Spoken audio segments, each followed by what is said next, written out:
স্বাগত জানাচ্ছি প্রবাসে বাংলাদেশে। আপনাদের সাথে আছি আমি সৌমিত্র শুভ্র।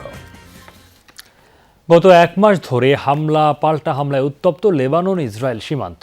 হিজবুল্লাহ, নেতানিয়াহু প্রশাসনের হুমকি হুঁশিয়ারিতে ক্রমেই বাড়ছে সর্বাত্মক যুদ্ধের সংখ্যা। এমন পরিস্থিতিতে উদ্বেগ আর উৎকণ্ঠায় দিন কাটছে লেবাননে বসবাসরত বাংলাদেশিদের। যদিও এখন পর্যন্ত নিরাপদেই রয়েছেন তারা। লেবানন থেকে সহকর্মী বাবু সাহার প্রতিবেদনে বিস্তারিত। গাজায় আগ্রাসন শুরুর পর থেকে লেবাননের সশস্ত্র গোষ্ঠী হিজবুল্লাহর সাথেও নিয়মিত বিরতিতেই সংঘাতে জড়াচ্ছে ইসরায়েল। মিসাইল, রকেট আর বোমা হামলায় গেল এক মাস ধরেই রণক্ষেত্র দুই দেশের সীমান্তবর্তী এলাকা। এখনো ইসরায়েলের হামলা লেবাননের দক্ষিণাঞ্চলের সীমান্তবর্তী এলাকাতেই সীমাবদ্ধ রয়েছে। তবে যুদ্ধ ছড়িয়ে পড়লে রাজধানী বৈরুত সহ অন্যান্য এলাকাতেও হামলা হওয়ার শঙ্কা রয়েছে। লেবাননে বাস করেন অন্তত ৮০,০০০ বাংলাদেশি, যাদের বেশিরভাগই থাকেন রাজধানী ও এর আশপাশের এলাকায়। তাদের শঙ্কা, সর্বাত্মক যুদ্ধ শুরু হলে ঝুঁকিতে পড়বেন তারাও। আর তাই উদ্বেগ আর উৎকণ্ঠায় দিন কাটছে লেবানন প্রবাসী অনেক বাংলাদেশির। ইসরায়েলের বর্ডার ৪ থেকে ৫ কিলোমিটার দূর হবে। তো ইসরায়েল যে প্রতিদিন আপনার বুম মারে লেবাননের ভিতরে প্রতিদিনের শব্দ শোনা যায় এবং যুদ্ধ চলাকালে বর্তমান যুদ্ধ চলতেছে ওইদিকে। আমরা ওইদিকে যত প্রবাসীরা আছি আমাদের আতঙ্কের মধ্যে আছি আমরা। টোটাল লেবানিজদের ভিতরে একটা আতঙ্ক বিরাজ করতেছে। তো বাংলাদেশ থেকে প্রত্যেকের আত্মীয় স্বজনরাই খবর নিচ্ছে, ফোন করে প্রতিনিয়ত কি অবস্থা বিরাজ করতেছে। তো ইনশাল্লাহ আমরা আশা করি যে এই অবস্থা থেকে বাঙালিরা নিরাপদেই থাকবে। যদি এই সংঘাত লেবানন থেকে বেইরুত সহ সারা অঞ্চলে যদি ছড়িয়ে পড়ে তাহলে আমাদের কাজকর্ম থাকবে না, এবং কাজকর্ম না থাকলে আমরা টাকা পয়সা আমাদের কাছে থাকবে না, এবং আমাদের এখানে চলাফেরা অনেক অসুবিধা হয়ে যাবে। যদি পরবর্তীতে একটু বেশি কিছু হয় তাহলে আমাদের বাংলাদেশিদের জন্য একটু খুবই ভয়াবহ থাকতে হইতেছে বা থাকতে হইব। লেবাননের সীমান্তবর্তী এলাকাগুলোতে বাংলাদেশিদের সংখ্যা খুবই কম। চলমান সংঘাতে দেশটিতে ৭০-এর বেশি প্রাণহানি ঘটলেও বাংলাদেশিরা এখন পর্যন্ত নিরাপদেই আছেন। মোস্তফা মাহমুদ, যমুনা নিউজ। ঘোষণা করা হয়েছে ২০২৪ সালের বেসরকারি ব্যবস্থাপনার হজ প্যাকেজ। সাধারণ প্যাকেজে হজ করতে চাইলে খরচ পড়বে ৫,৮৯,৮০০ টাকা, আর বিশেষ প্যাকেজে ব্যয় ৬,৯৯,৩০০ টাকা। হাব সভাপতি জানান, এর বাইরে মুসল্লিদের সঙ্গে নিতে হবে কোরবানি সহ আরও আনুষঙ্গিক কিছু খরচপাতি। চাঁদ দেখা সাপেক্ষে আগামী বছরের ১৬ জুন পবিত্র হজ অনুষ্ঠিত হতে পারে। কোটা অনুযায়ী ২০২৪ সালে বাংলাদেশ থেকে হজ পালনের সুযোগ পাবেন ১,২৭,১৯৮ জন। এর মধ্যে বেসরকারিভাবে যেতে পারবেন ১,১৭,০০০, বাকিরা সরকারিভাবে। বুধবার থেকে শুরু হচ্ছে হজের নিবন্ধন প্রক্রিয়া। নিবন্ধন শুরুর একদিন আগে ঘোষণা করা হলো বেসরকারি হজ প্যাকেজ। সংবাদ সম্মেলনে হাব সভাপতি জানান, হজযাত্রীদের সুবিধা চিন্তা করে দুটি প্যাকেজ ঘোষণা করা হয়েছে, একটি সাধারণ আর একটি বিশেষ। গত বছরের তুলনায় এবারের সাধারণ প্যাকেজ ৮৩,২০০ টাকা কম বলে দাবি করেন হাব সভাপতি। বিমান ভাড়া আপনারা দেখেছেন ১,৯৪,৮০০ টাকা, এবং অন্যান্য খরচ মিলে এখানে বাংলাদেশ অংশে ২,১৪,২১০ টাকা ৮০ পয়সা হয়। সব মিলে আমরা এটাকে ৫,৮৯,৮৬০ টাকা বা ৫,৮৯,৮০০ টাকা করেছি। সবসময় প্যাকেজ প্রাইসে কোরবানি ইনক্লুডেড থাকে না। কোরবানি সেখানে ৭৫০ থেকে ৮৫০ রিয়ালের মতো লাগতে পারে।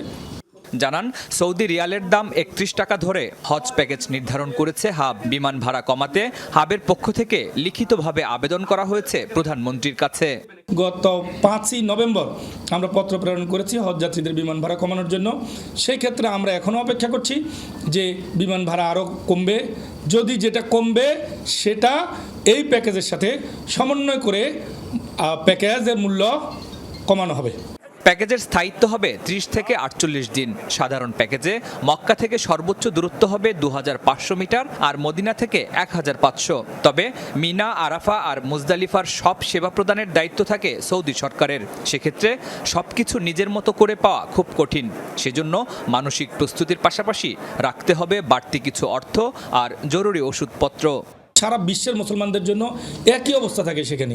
মিনা, আরাফায়, মুজদালিফা বলা হয়ে থাকে যে আরাফার ময়দান, মানে যে কেয়ামতের ময়দান, মানে এই বিষয়টা এরকম। তো হজ এই কারণে হজ আসলে কষ্টের একটা বিষয়। এই জন্যই বলা হচ্ছে শুধু টাকা থাকলেই হবে না, আর্থিক এবং শারীরিক সক্ষমতা বলা হচ্ছে, কারণ মিনা আরাফা মুজদালিফায় কষ্ট হবে। সরকারি ব্যবস্থাপনার মুসল্লিরা প্যাকেজের সব টাকা দিয়ে নিবন্ধন করতে হবে। বেসরকারিভাবে যারা যাবেন তারা 2,05,000 টাকা দিয়ে নিবন্ধন করতে পারবেন। বাকি টাকা ধাপে ধাপে দিতে হবে 15 ফেব্রুয়ারির মধ্যে। পাসপোর্টের বিষয়ে আমরা বলেছি 30শে ডিসেম্বর পর্যন্ত পাসপোর্টের মেয়াদ থাকতে হবে। শরীফুল ইসলাম খান, যমুনা নিউজ, ঢাকা। মোজাম্বিক শাখা যুবলীগের উদ্যোগে দেশটিতে আলোচনা সভা ও দোয়া মাহফিল অনুষ্ঠিত হয়েছে। সংগঠনটির 51তম প্রতিষ্ঠাবার্ষিকী উপলক্ষে ছিল এই আয়োজন। মোজাম্বিক আলতো মুলুক শহরে হয় এই আয়োজন। মোজাম্বিক শাখা যুবলীগের সাবেক আহ্বায়ক মোহাম্মদ মফিজউদ্দিনের সভাপতিত্বে এতে সঞ্চালনা করেন এমআর মুজিব। প্রধান অতিথি ছিলেন আওয়ামী লীগ নেতা কাজী আরিফ মাহমুদ। আরও অতিথি ছিলেন সিফাত হোসেন, রিয়াদ, রফিকুল ইসলাম, ইমরান শিকদার, মোর্শেদুল আলম সহ অনেকে। আয়োজনে অংশ নেন মোজাম্বিকের বিভিন্ন শহরে বসবাসরত আওয়ামী লীগ ও যুবলীগের নেতাকর্মীরা। এ সময় অতিথিরা যুবলীগের ইতিহাস তুলে ধরেন।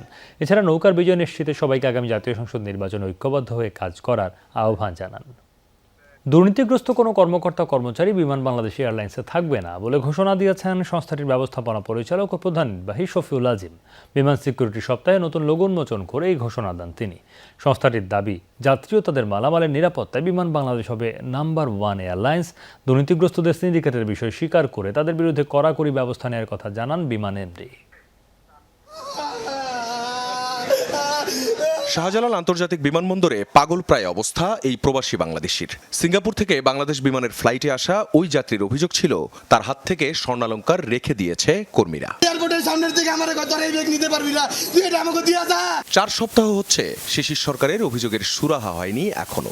এরই মধ্যে নিরাপত্তা সপ্তাহ পালন শুরু করেছে বিমান। সিকিউরিটির নতুন পোশাক আর মোড়ক উন্মোচন করলেন সংস্থাটির ব্যবস্থাপনা পরিচালক। এক প্রশ্নের জবাবে ওই প্রবাসীর অভিযোগ নিয়ে তদন্তের অগ্রগতি জানান বিমান এমডি। আমাদের নিজেদের লোকজনই আসলে অনেক ক্ষেত্রে আনফরচুনেটলি এগুলাতে জড়ে যাচ্ছে। এয়ারপোর্টের বাইরে এসে অনেককে যাত্রীকে আপনার লোভ দেয় যে আপনি বারটা নিয়ে যান, এটা আপনার কাস্টমস এর মধ্যে আছে, আপনি কিছু টাকা পাবেন। তো এইভাবে অনেককে দিয়ে দিচ্ছে। দিয়ে দেওয়ার পরে সে দেখা গেলো ডিক্লেয়ার করছে না এখানে এসে। কোথায় কারো গাফিলতি, কোথায় কে করেছে, এটা আমরা আশা করি সামনে আসবে। যাত্রী হয়রানি, মালামাল খোয়া যাওয়া সহ দীর্ঘদিনের নানান অভিযোগ প্রশ্নে বিমান বলছে সব মিটে যাবে। সিকিউরিটিতে যোগ হচ্ছে নতুন প্রযুক্তি। আর দুর্নীতিবাজদের সিন্ডিকেট, তাদের কি হবে? ওখানে যারা দায়িত্ব পালন করছে মেইন রোডে, সেখান থেকে শুরু করে একদম আপনার বোর্ডিং পর্যন্ত, আমার হাতে যদি একজনও ধরা পড়ে, এটা ইট ইজ মি, আমি তাকে একদম কবর পর্যন্ত দৌড়াবো। এই ধরনের কোনো সাহস যাতে বিমানের কেউ না করে। বলা হচ্ছে লাগেজ ব্যবস্থাপনায় যারা কাজ করবেন তাদের নজর রাখা হবে বডি ক্যামেরার মাধ্যমে। আর গ্রাউন্ড হ্যান্ডলিংয়েও যুক্ত হচ্ছে অত্যাধুনিক ডিভাইস। যাত্রীর ব্যাগ থেকে স্বর্ণ চুরি অথবা বিমানের ভল্ট থেকে স্বর্ণের হদিস খুঁজে না পাওয়া, এমনকি কখনো কখনো যাত্রীর পুরো ব্যাগই মিসিং, এমনও ঘটনা আছে 14 স্তরের নিরাপত্তা পার করে কোনো এক শিশুর ফ্লাইটে চড়ে বসা। এই সবগুলো সমস্যার সমাধান হয়ে যাবে বলা হচ্ছে এই স্মার্ট এয়ারলাইন্স অ্যান্ড স্মার্ট সিকিউরিটির আওতায়। বিমানের এমডি দাবি করলেন যে এই সবগুলো যখন বাস্তবায়ন হবে, অর্থাৎ নতুন যে প্রযুক্তিগুলো ব্যবহার শুরু হতে যাচ্ছে সেগুলোর ব্যবহার নিশ্চিত করা গেলে আস্থা আর বিশ্বাস অর্জন করতে পারবে বিমান বাংলাদেশ এয়ারলাইন্স। এখন দেখার অপেক্ষা বাস্তবে কতটা বিশ্বাস অর্জন করতে পারে এই সংস্থা। আখলাক মুস্তাফা, যমুনা নিউজ, ঢাকা। যুক্তরাষ্ট্রের শর্তহীন সংলাপের পরামর্শকে সরকার সিরিয়াসলি নিয়েছে বলে জানিয়েছেন পররাষ্ট্রমন্ত্রী ডক্টর এ কে আব্দুল মোমেন। তবে কাদের সাথে সংলাপ হবে তা নিয়ে প্রশ্ন আছে বলে মন্তব্য করেন তিনি। আর আবারও বাংলাদেশে সুষ্ঠু ও অবাধ নির্বাচনের তাগিদ দিয়ে মার্কিন পররাষ্ট্র দপ্তরের মুখপাত্র ম্যাথু মিলার বলেছেন, কোনো দলের প্রতি পক্ষপাতিত্ব নেই তাদের। অসুস্থ খালেদা জিয়াকে চিকিৎসার জন্য বিদেশে পাঠানোর দাবি জানিয়ে আসছে বিএনপি। সম্প্রতি জাতিসংঘের মানবাধিকার বিষয়ক হাইকমিশনারও তার সুচিকিৎসার ব্যবস্থা করতে চিঠি পাঠিয়েছেন প্রধানমন্ত্রী শেখ হাসিনাকে। সেই চিঠির জবাবও দিয়েছে ঢাকা। ওনাকে বলেন ওনার দেশে আপনার প্রিজনারকে, ক্রিমিনাল কনভিক্টেড প্রিজনারকে অন্য দেশে পাঠায় কিনা ওনাকে জিজ্ঞেস করেন। সোমবার মার্কিন সহকারী পররাষ্ট্রমন্ত্রী ডোনাল্ড লুর লেখা চিঠি নিয়ে জাতীয় পার্টির সাথে বৈঠক করেছেন দেশটির রাষ্ট্রদূত পিটার হাস। একই রকম চিঠি পেয়েছে বিএনপিও। ক্ষমতাসীন আওয়ামী লীগকেও লেখা চিঠিতে খোলা মনে সংলাপে বসতে রাজনীতিবিদদের প্রতি আবারও আহ্বান জানিয়েছে ওয়াশিংটন। এই সংলাপের প্রস্তাবকে কিভাবে দেখছে সরকার? উই ডোন্ট মাইন্ড ইট, আমাদের বন্ধু দেশ যদি আমাদের কোনো সাজেশন দেয়, উই টেক ইট সিরিয়াসলি। হ্যাঁ, আমরা সেটা ইভ্যালুয়েট করি।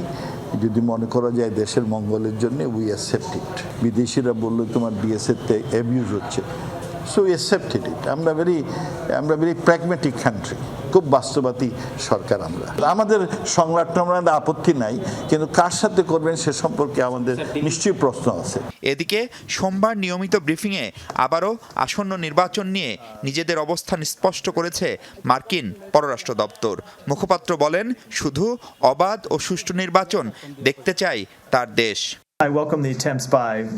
আমি এর আগে অনেকবার বলেছি, আমরা বাংলাদেশে অবাধ ও সুষ্ঠু নির্বাচনকে সমর্থন করি। আমরা মনে করি বাংলাদেশ সরকারের ভবিষ্যৎ তার জনগণের মাধ্যমে নির্ধারিত হওয়া উচিত। বাংলাদেশের নির্বাচনে যুক্তরাষ্ট্র কোনো পক্ষ নেবে না। চলতি সপ্তাহেই তফসিল ঘোষণা করতে পারে নির্বাচন কমিশন। Mahfuz Mishu, Jamuna news, Dhaka. Friends view ad media and ইভেন্টসের উদ্যোগে সংযুক্ত আরব আমিরাতে সংবাদ সম্মেলন অনুষ্ঠিত হয়েছে। আগামী 16 ডিসেম্বর প্রতিষ্ঠানটির উদ্যোগে অনুষ্ঠিত হবে বাংলাদেশি তারকা মেলা। দুবাইয়ের রয়্যাল কনকর্ড হোটেলে আয়োজিত সংবাদ সম্মেলনে এই আয়োজনের বিস্তারিত তুলে ধরেন আয়োজক প্রতিষ্ঠানের কর্ণধার রবি চৌধুরী। জানান, চলচ্চিত্র, নাটক, সঙ্গীত ও বিনোদন সাংবাদিকতায় বিশেষ অবদান রাখাদের দেয়া হবে সম্মাননা। দুবাইয়ের মাটিতে প্রথমবার অনুষ্ঠিত হতে যাচ্ছে এই তারকা মেলা। অ্যাওয়ার্ড পাবেন মনোয়ার হোসেন দীপজল, জায়েদ খান, অপবিশ্বাস, বিদ্যা সিনহা মিম, চঞ্চল চৌধুরী, আরফান নিশো সহ 15 জনকে দেয়া হবে সম্মাননা। এছাড়াও আয়োজনের মধ্যে আছে মনোজ্ঞ সাংস্কৃতিক অনুষ্ঠান, বিশ্বের বিভিন্ন দেশের তারকাদের অংশগ্রহণে হবে নাচ, গান, ফ্যাশন শো এর মতো আয়োজন, যা উপভোগ করবেন 6 শতাধিক অতিথি। সৌদি আরবের রাজধানী রিয়াদে কর্মরত প্রবাসী সাংবাদিকদের সংগঠন সৌদি আরব প্রবাসী সাংবাদিক ফোরামের উদ্যোগে অনুষ্ঠিত হতে যাচ্ছে দ্বিতীয় বার্ষিক বনভোজন 2023। আগামী 17 নভেম্বর অনুষ্ঠিত হবে সাংবাদিকদের এই আয়োজন। বনভোজনকে সফল করতে আয়োজন করা হয়েছে প্রস্তুতি সভা। মোহাম্মদ আবুল বশিরের সভাপতিত্বে এই সভা পরিচালনা করেন সোহরাব হোসেন লিটন। এ সময় উপস্থিত ছিলেন প্রবাসী সাংবাদিক সেলিমউদ্দিন দিদার, লিটন তালুকদার, আরিফুর রহমান, রুস্তম খান, SH হেমায়েত সহ অনেকে। আয়োজকরা জানান, সুস্থ বিনোদন, বাংলাদেশের সংস্কৃতি চর্চা ও বাংলাদেশ কমিউনিটির মধ্যে বন্ধন দৃঢ় করতেই তাদের এই উদ্যোগ। সাংবাদিক ছাড়াও এতে অংশ নেবেন বিভিন্ন শ্রেণী পেশার প্রবাসীরা। অস্ট্রিয়ার রাজধানী ভিয়েনায় বাংলাদেশ অস্ট্রিয়া সমিতির উদ্যোগে বার্ষিক ওয়াজ মাহফিল অনুষ্ঠিত হয়েছে। এই সময় শিশুদের বিভিন্ন ইসলামিক ইভেন্ট আয়োজন করা হয়। পরে হয় পুরস্কার বিতরণী অনুষ্ঠান। সমিতির সভাপতি মামুন হাসানের সভাপতিত্বে আয়োজন সঞ্চালনা করেন সাধারণ সম্পাদক হেলাল উদ্দিন। প্রধান অতিথি ছিলেন যুক্তরাজ্যের ইস্ট লন্ডন মসজিদের ইমাম শায়খ আব্দুল কাইয়ুম। আর উপস্থিত ছিলেন অস্ট্রিয়ার বাংলাদেশ কমিউনিটির 6 শতাধিক নারী পুরুষ। বক্তব্য রাখেন কমিউনিটির সিনিয়র ইমাম ডক্টর ফারুক আল মাদানী। প্রধান অতিথি শায়খ আব্দুল কাইয়ুম।